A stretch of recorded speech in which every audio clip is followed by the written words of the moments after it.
Hello नमस्कार दोस्तों, आप लोग का स्वागत है हमारे YouTube चैनल नंदन पाठशाला में।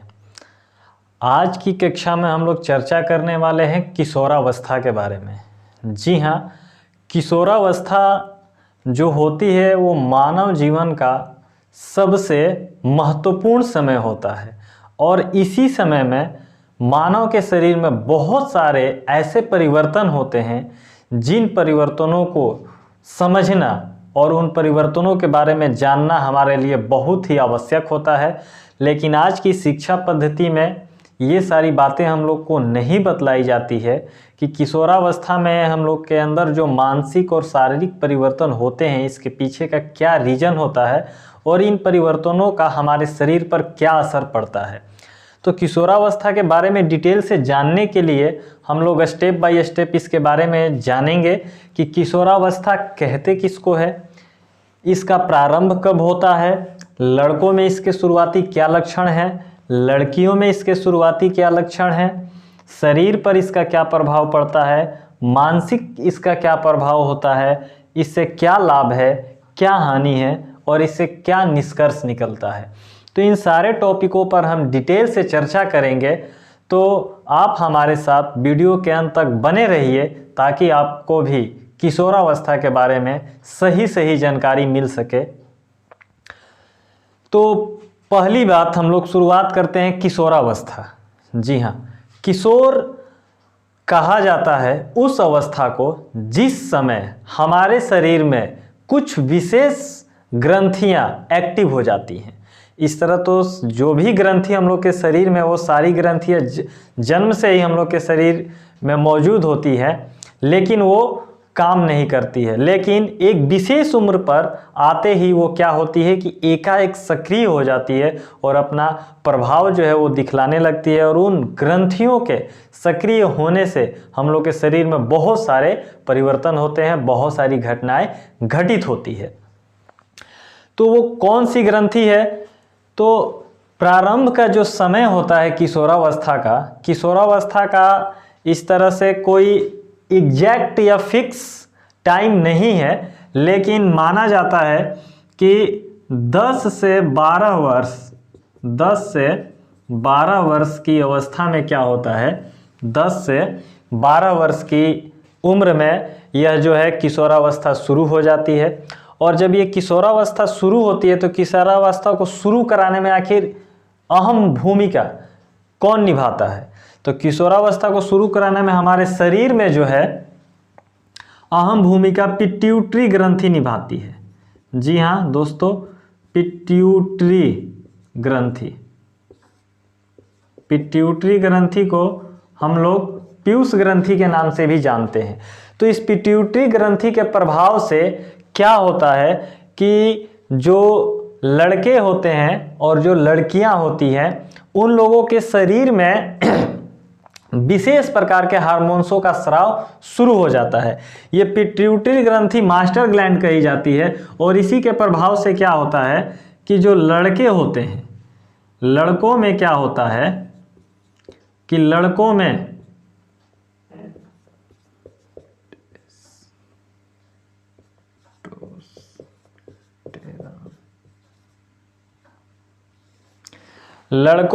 टेस्टोस्टेरॉन नामक हार्मोन्स का स्राव शुरू हो जाता है। और जो लड़कियां होती हैं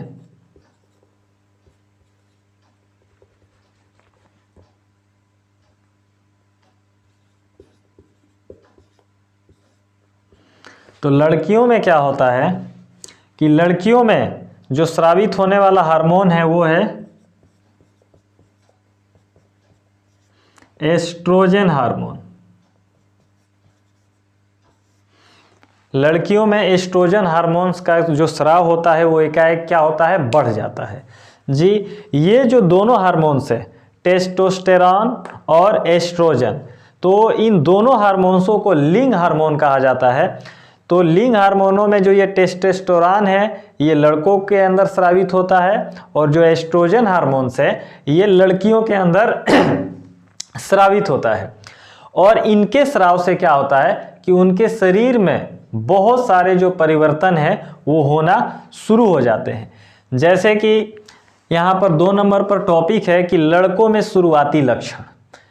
जी माफ़ कीजिएगा, पहला नंबर था प्रारंभ का समय। तो आप ये जान चुके हैं कि जो लड़के और लड़कियां होते हैं यानी वो किशोरावस्था में कब प्रवेश करते हैं, तो 10 से 12 वर्ष की अवस्था में जो होता है किशोरावस्था में प्रवेश कर जाते हैं। हालांकि जो लड़कियां होती है, लड़कियों में थोड़ा ये जो किशोरावस्था है वो पहले शुरू हो जाती है और लड़कों में जो होता है थोड़ा बाद में शुरू होती है। यानी उन दोनों में करीब करीब 1-2 वर्षों का अंतर होता है, यानी 1-2 वर्ष से ज़्यादा का अंतर नहीं होता है, इतना का ही अंतर होता है। तो इसी उम्र के दरमियान क्या होता है कि वे लोग जो होते हैं प्रवेश कर जाते हैं कहाँ पर, किशोरावस्था में। जी हाँ, तो अब जो भी लड़का या लड़की किशोरावस्था में प्रवेश कर जाता है तो लड़कों को किशोर कहा जाता है और लड़कियों को किशोरी कहा जाता है, और इनको अंग्रेजी में टीन एजर्स कहा जाता है।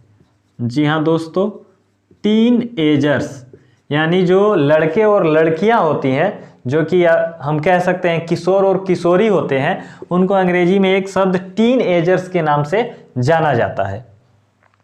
तो ये तो हो गई उनकी शुरुआत 10 से 12 वर्ष की उम्र में। उसके बाद लड़कों में शुरुआती लक्षण। जी हाँ, जब लड़के पहुंच जाते हैं किशोरावस्था में, उनके अंदर किशोरावस्था की शुरुआत हो जाती है, तो आखिर वो कौन कौन से लक्षण हैं, शुरुआती लक्षण जो कि उनके शरीर में दिखलाई देते हैं। जी हाँ, तो लड़कों में क्या होता है कि लड़कों के जो जननांग होते हैं, जो जननेंद्रिय होती है, वो विकसित होना शुरू हो जाती है और उनके शरीर पर कुछ विशेष जगहों पर बाल आना शुरू हो जाते हैं। जैसे कि लड़कों में मूंछ और दाढ़ी जो होता है वो क्या होता है, आना शुरू हो जाता है, वहाँ पर कोमल कोमल बाल जो होते हैं उगने शुरू हो जाते हैं।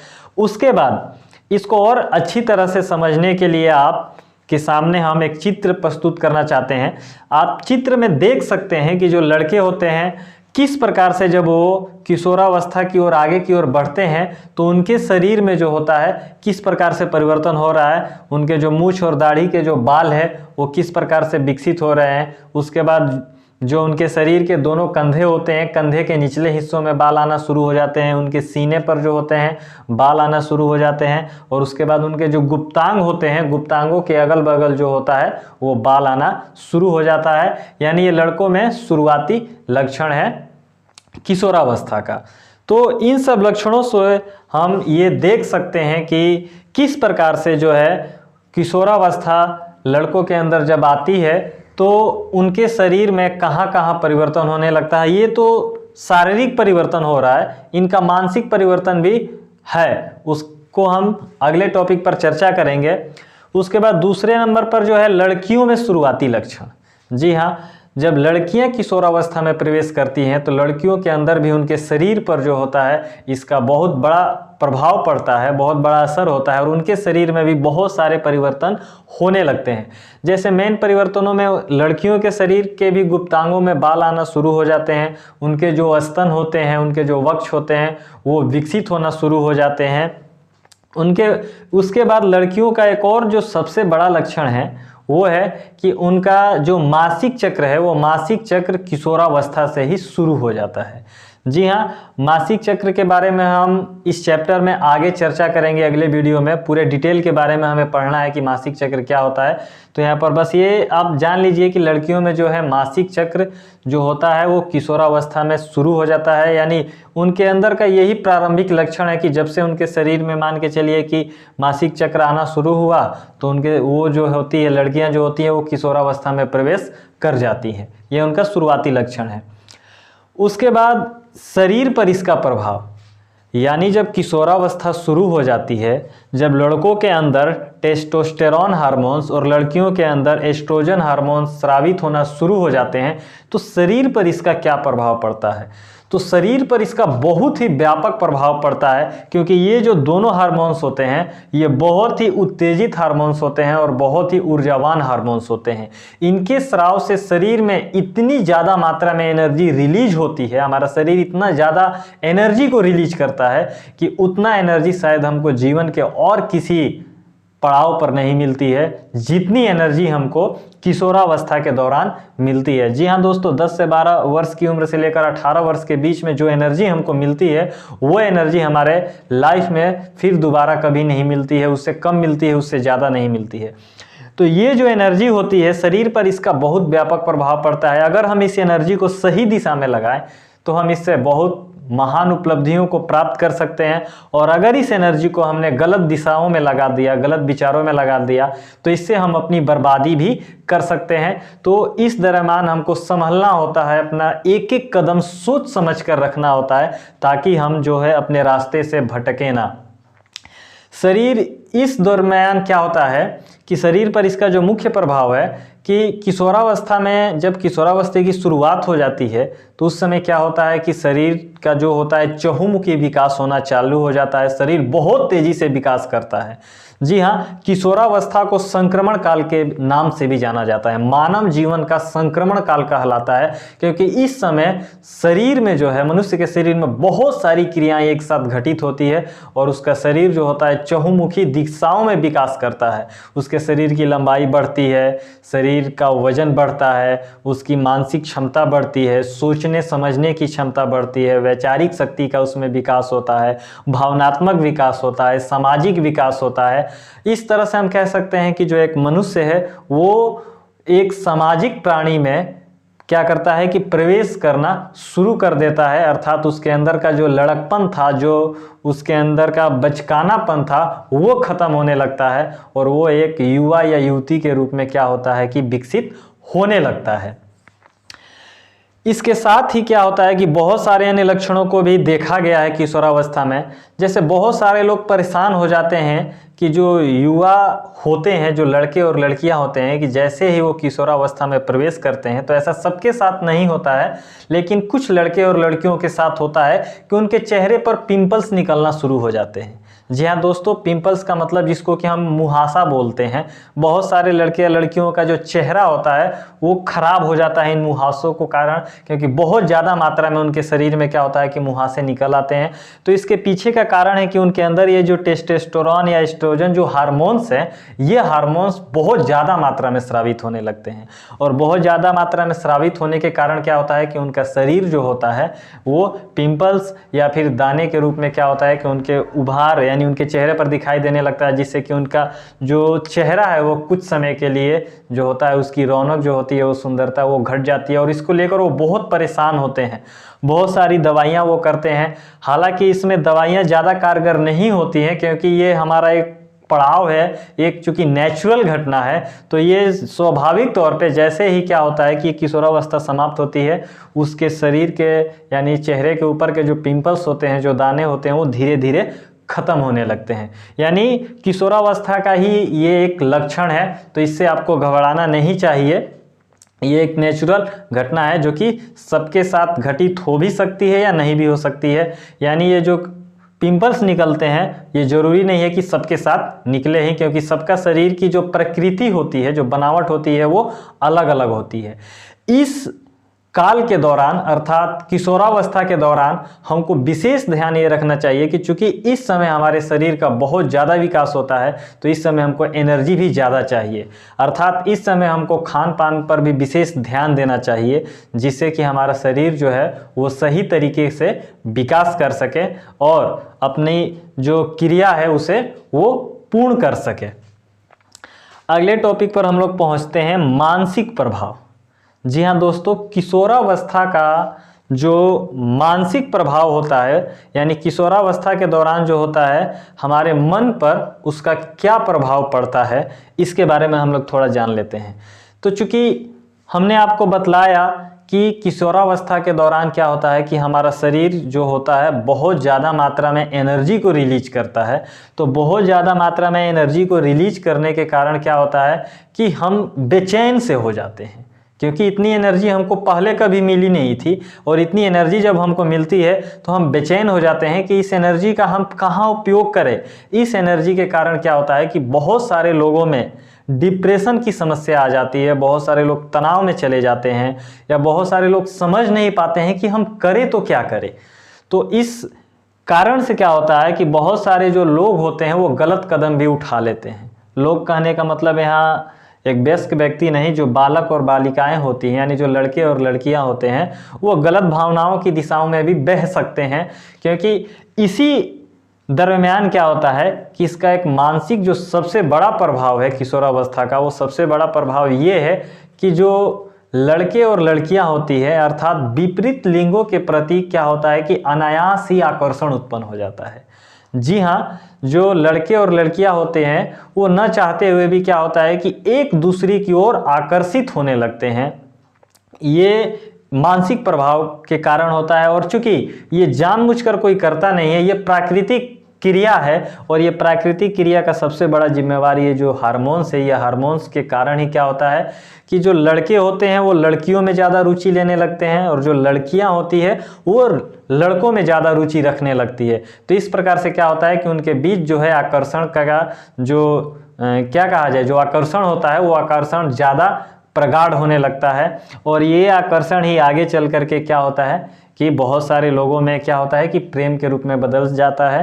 कि जो लड़के और लड़कियां होते हैं वो छोटी उम्र में ही अक्सर देखा गया है कि एक दूसरे से प्रेम भी करने लगते हैं, जो कि ये गलत बात है, क्योंकि ये करने के लिए अभी आपके पास समय है। जिस समय आप किशोरावस्था में हो और जो आपको एनर्जी मिल रही है, इस एनर्जी का आपको उपयोग कहाँ करना है, तो इस एनर्जी का उपयोग आपको सही दिशा में करना है। जी हाँ दोस्तों, सही दिशा में। तो सही दिशा क्या होगी, तो आप जो भी चीज़ पढ़ रहे हो, आपका जिस विषय में ज़्यादा रुझान है, आपको जो अच्छा लग रहा है, जो कि आपका जीवन बना सकता है, जिससे कि आने वाला जीवन को आप खुशहाली से जी सकते हो, तो उस क्षेत्र में आपको अपना जो है एनर्जी का यूज करना चाहिए। इस एनर्जी को यानी इस समय जो भी हमारे अंदर मानसिक भावनाएं आती है, उन मानसिक भावनाओं को संभालना सबसे बड़ी चुनौती होती है। इसको कहना तो बहुत आसान होता है, लेकिन इन भावनाओं को संभालना बहुत ही मुश्किल होता है, क्योंकि जैसे ही किशोरावस्था शुरू होती है और वो अपने चरम सीमा पर पहुंचने वाली होती है, तो उससे पहले की घटनाएं घटित होती है कि जो लड़के और लड़कियां होती है वो अपने आप को क्या करते हैं कि स्वतंत्र महसूस करना शुरू कर देते हैं। वो ये समझते हैं कि मेरे अंदर समझ आ चुकी है, मैं क्या अच्छा है और क्या अच्छा नहीं है, ये सारा समझ मेरे अंदर है, मैं सोच समझ के कोई भी कदम उठा रही हूँ, जबकि ये उन्हें पता नहीं होता है वास्तव में, क्योंकि ये उस अवस्था में प्रवेश कर रहे होते हैं, समझने की अवस्था में, सामाजिक प्राणी बनने की अवस्था में। लेकिन उनके अंदर विचार आ जाता है, अगर उनके माता पिता कहते हैं कि नहीं देखो तुम जो कर रहे हो ये गलत काम है, तुम्हें ये नहीं करना चाहिए, तो उनके अंदर एक गजब प्रकार की भावना उत्पन्न होती है कि ये हमको समझा रहे हैं, इन्हें ये पता है कि मैं अभी बच्चा हूँ, इन्हें ये नहीं पता है कि अब मैं सब कुछ समझ सकता हूँ, मैं अपने से निर्णय ले सकता हूँ। तो ये सारी जो विचार आप लोगों के अंदर आते हैं, ये विचारों का कारण जो है आपके अंदर के जो हार्मोन्स है वो है। तो आपको इसमें भावनाओं में बहना नहीं चाहिए। जब भी आपके अंदर कोई गलत विचार आए इस किशोरावस्था के दौरान, तो इन विचारों को कंट्रोल करने के कुछ उपाय होते हैं। जैसे अधिकतर जो होता है बच्चों के अंदर नेगेटिव विचार आते हैं, तो नेगेटिव विचार जो आते हैं, जैसे बहुत सारे बच्चों में क्या होता है कि आत्महत्या करने की प्रवृत्ति जागृत हो जाती है, उनको उनके माता पिता डांट देते हैं, बोल देते हैं, या उनकी गलती पर अगर उन्हें वो पीट देते हैं तो वो क्या करते हैं कि घर छोड़ने के लिए तैयार हो जाते हैं। उनके अंदर अजब प्रकार की एक भावनाएं विकसित होने लगती है। वो ये सोचते हैं कि इन्होंने मुझे मारा क्यों, मेरा इमेज खराब हो गया, मेरी प्रतिष्ठा खत्म हो गई, जबकि उन्हें ऐसा नहीं करना चाहिए। क्योंकि जो भी गार्जियन होते हैं, जो भी माता पिता होते हैं, वो अपने बच्चे को यदि मार रहे हैं, पीट रहे हैं, तो समझिए कि वो कुम्हार की भांति है। जिस तरह कुम्हार बाहर से घड़ों पर प्रहार तो करता है, लेकिन अंदर से सहारा देता है ताकि वो घड़ा जो है कहीं से टेढ़ा ना रह जाए, उसकी जो सुंदरता है वो सुंदरता बरकरार रखे। तो माता पिता भी इसी तरह से होते हैं। उनका जो मार होता है, उनका जो डांट होता है, ये आपके जीवन को बनाने के लिए होता है, बिगाड़ने के लिए नहीं होता है। तो आप इसका ध्यान रखिएगा। अगले टॉपिक पर हम लोग चलते हैं। अगला टॉपिक है कि लाभ, किशोरावस्था से क्या लाभ है। तो जी किशोरावस्था से लाभ बहुत सारे लाभ है ना, उससे हानियां भी है। लाभ क्या है, तो किशोरावस्था से हमारा जो शरीर है वो बहुत तेज़ी से विकास करता है, जिससे कि हम तुरंत क्या होता है कि बाल्यावस्था से निकल करके युवावस्था में पहुंच जाते हैं, और युवावस्था के बाद क्या होता है कि प्रौढ़ावस्था में हम लोग पहुंचने लगते हैं। उसके बाद जो जीवन का मुख्य नींव होता है वो हमारा निर्माण होता है इसी काल में। जी हाँ, किशोरावस्था में ही हमारे जो जीवन है उसका नींव का निर्माण होता है कि यानी आगे का जो हमारा जीवन है वो किस प्रकार से बनने वाला है। अर्थात हम अपना नींव इस किशोरावस्था में जिस प्रकार से रखेंगे, यदि हम अपने आप को ऊर्जावान बनाए रखते हैं, अपने आप को हमेशा ऊर्जावान बनाते हैं, तो क्या होगा कि आगे आने वाले समय में हम कोई भी कार्य करेंगे तो वो उसे पूरे अपने तन मन के साथ करेंगे और उस काम को हम अपने अंजाम तक पहुंचा देंगे। लेकिन इस समय में यदि आपके अंदर कुंठा आ गई, हीन भावना आ गई, तो आप जीवन में कोई भी कार्य कीजिएगा तो उस कार्य को करते समय क्या होगा कि आपका मन नहीं लगेगा उसे करने में। आप लोग देखे होंगे कि जो हमारे समाज में व्यक्ति होते हैं या जो लोग होते हैं वो करीब 2-3 प्रकार के होते हैं। कोई लोग होते हैं कि अगर उनको कोई कार्य दिया जाता है तो बड़ी ऊर्जा के साथ करते हैं और उसमें वो थोड़ा सा भी क्या है कि नेगेटिव विचार उत्पन्न नहीं करते हैं। और बहुत सारे लोग ऐसे होते हैं कि उनको आप कितना भी अच्छा काम दीजिए तो वो उसमें कोई ना कोई कमी निकाल लेते हैं, उसमें कोई ना कोई वो नुस्ख निकाल लेते हैं कि नहीं ये अच्छा नहीं है, ये मैं नहीं कर सकता हूँ, ये मेरे बस की बात नहीं है। तो ये जो हीन भावना है वो हीन भावना का निर्माण यहीं से होता है। तो आप क्या कीजिए कि किशोरावस्था से जो मिली हुई एनर्जी है, जो ऊर्जा है, उसे अपने जीवन की नींव को मजबूत बनाने में लगाइए ताकि आने वाले समय में आपको कोई दिक्कत न हो। किशोरावस्था से हानियाँ। जी हाँ, किशोरावस्था से कहा जाता है कि किसी भी चीज़ से अगर हमको फ़ायदा है तो नुकसान भी है। तो किशोरावस्था से हानियाँ क्या क्या है? तो हानियाँ जैसे हम पहले भी बता चुके हैं, हानियाँ ये है कि इसी समय में बहुत सारे बच्चों के अंदर हीन भावनाएं उत्पन्न हो जाती है, जो कि क्या करती है कि उनको बर्बाद कर देती है, उनके जीवन को नष्ट कर देती है। बहुत सारे बच्चे इस हीन भावना के कारण क्या होता है कि आत्महत्या तक करने के लिए तैयार हो जाते हैं, या बहुत सारे बच्चे कर भी लेते हैं आत्महत्या। बहुत सारे बच्चे कुंठा का शिकार हो जाते हैं, जो कि आगे चल के बहुत सारे मानसिक विकारों के रूप में, बीमारियों के रूप में जन्म ले लेता है। उसके बाद इसकी और ये हानि है कि जैसे जो बच्चे छोटी उम्र में ही प्रेम प्रसंगों के चक्कर में पड़ जाते हैं, उनको ज़्यादा तौर पे हानि होती है। ये आप ध्यान दीजिएगा कि जो बच्चे प्रेम के चक्कर में पड़ जाते हैं इस उम्र में, क्योंकि इस उम्र का स्वाभाविक लक्षण है कि लड़के और लड़कियों में क्या होता है कि आकर्षण उत्पन्न हो जाता है, और आकर्षण उत्पन्न होने के कारण यदि वो एक दूसरे के प्रेम प्रसंग में पड़ गए, एक दूसरे से प्रेम करने लगे, तो चूंकि ये प्रेम टिकाऊ नहीं होता है। आप लोग देख सकते हैं समाज में जो प्रेम करने वाले लोग होते हैं उनका प्रेम जो होता है वो टिकाऊ नहीं होता है। और टिकाऊ नहीं होने के कारण क्या होता है कि शुरू में तो वो एक दूसरे के साथ, उनके अंदर क्या होता है कि अगर कोई लड़का और कोई लड़की एक दूसरे को चाह रहे हैं, एक दूसरे से प्रेम कर रहे हैं, तो उनके अंदर केवल उनकी अच्छाइयाँ ही नज़र आती हैं, एक भी उनके अंदर उनकी बुराई नज़र नहीं आती है। लेकिन अगर किसी कारण से उनके बीच का संबंध बिगड़ा और ये रिश्ता टूटा, तो दोनों के दोनों जो होते हैं वो क्या होते हैं, कुंठा का शिकार हो जाते हैं, अर्थात हीन भावना का शिकार हो जाते हैं, और आगे उन्हें किसी भी काम को करने में मन नहीं लगता है, जिससे कि उनको बहुत बड़ी हानि होती है। तो आप इन सब प्रसंगों में मत पड़िएगा, ये प्रसंग बहुत बड़ा है, अगर इस पर अगर बोला जाने लगा तो ये बहुत टाइम ले सकता है।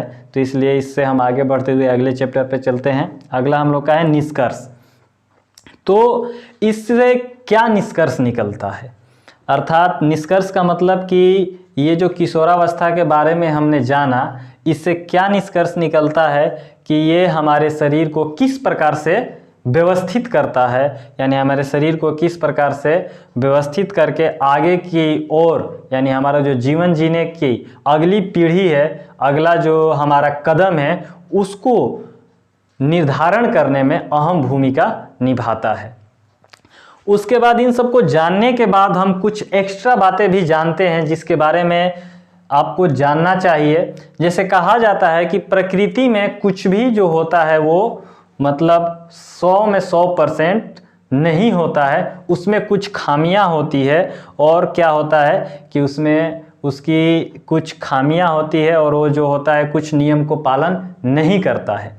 जैसे मैं आपको यहाँ पर बतलाया गया कि 10 से 12 वर्ष की उम्र में जो है क्या होता है कि किशोरावस्था की शुरुआत हो जाती है, अर्थात इसी उम्र में जो लड़के और लड़कियां होती हैं उनके जो जननेंद्रिय अंग होते हैं वो परिपक्व होना शुरू कर देते हैं और 18 वर्ष की उम्र तक पहुंचते पहुंचते पूर्णतः क्या होता है कि वो परिपक्व हो जाते हैं। लेकिन प्रकृति में ऐसी बहुत सारी घटनाएं घटी है इस दुनिया में जिसने कि विज्ञान जगत को हिला करके रख दिया है। जी हाँ दोस्तों, जिसने विज्ञान जगत को हिला कर रख दिया है। जैसे मैं एक एग्जाम्पल मैं आपको बताना चाहता हूँ, वो एग्जाम्पल है पेरू देश का। जी हाँ, पेरू एक देश है। इस देश की एक महिला, जी हाँ, जिसका नाम है लीना मेडिना। जी हाँ, लीना मेडिना, इस महिला का नाम है लीना मेडिना। इस महिला ने क्या किया था कि ये जो किशोरावस्था की उम्र की अवस्था होती है, इस अवस्था को यानी पूर्णतः ध्वस्त कर दिया था। ध्वस्त करने का मतलब ये है कि लीना मेडिना जो लड़की है, जो बालिका है, ये पेरू देश की रहने वाली थी और इसने क्या किया था कि 1933 ईस्वी में, जी हाँ 1933 ईस्वी में दुनिया की सबसे यंगेस्ट मदर बनने का रिकॉर्ड अपने नाम कर लिया था। जी हाँ, आपको सोचकर आश्चर्य हो रहा होगा कि दुनिया की सबसे यंगेस्ट मदर यानी सबसे युवा माँ बनने का इसने रिकॉर्ड जो है वो अपने नाम कर लिया था। तो उस समय इसकी उम्र कितनी रही होगी? जी हाँ, 1933 ईस्वी में यह घटना घटी थी और उस समय ये जो लीना मेडिना नाम की बच्ची है, इसका जो उम्र था मात्र 5 वर्ष और 7 महीने की थी। जी हाँ दोस्तों, मात्र 5 वर्ष 7 महीने की उम्र में इसने क्या किया था कि एक स्वस्थ बच्चे को जन्म दिया था। ऐसा भी नहीं कि जब ये माँ बनी थी तो जो उसका बच्चा था वो कुपोषण का शिकार था। इसने एक स्वस्थ बच्चे को जन्म दिया था और वो बच्चा जो था लगभग 2.7 kg का था।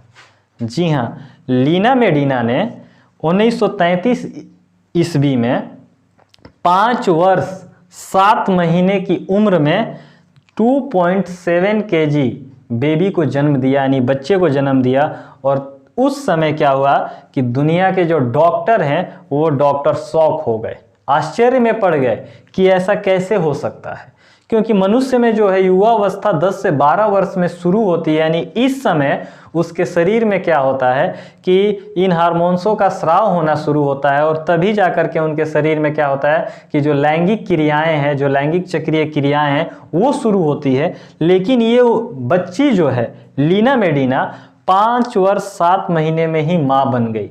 यानी ये जो गर्भवती हुई होगी, यानी 5 वर्ष से पहले ये गर्भवती हो गई थी, तब जाकर 5 वर्ष 7 महीने में इसने क्या किया कि एक स्वस्थ बच्चे को जन्म दिया और माँ और बच्चा दोनों जो है वो स्वस्थ बचे रह गए।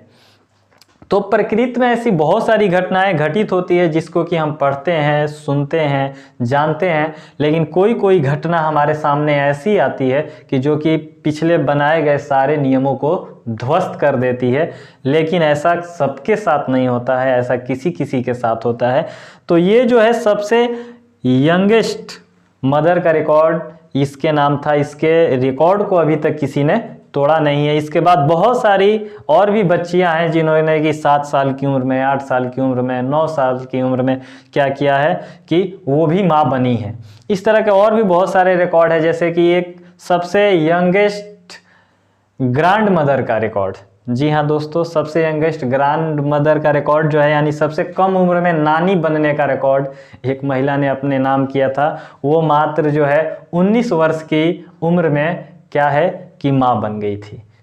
जी हाँ, माँ नहीं नानी बन गई थी।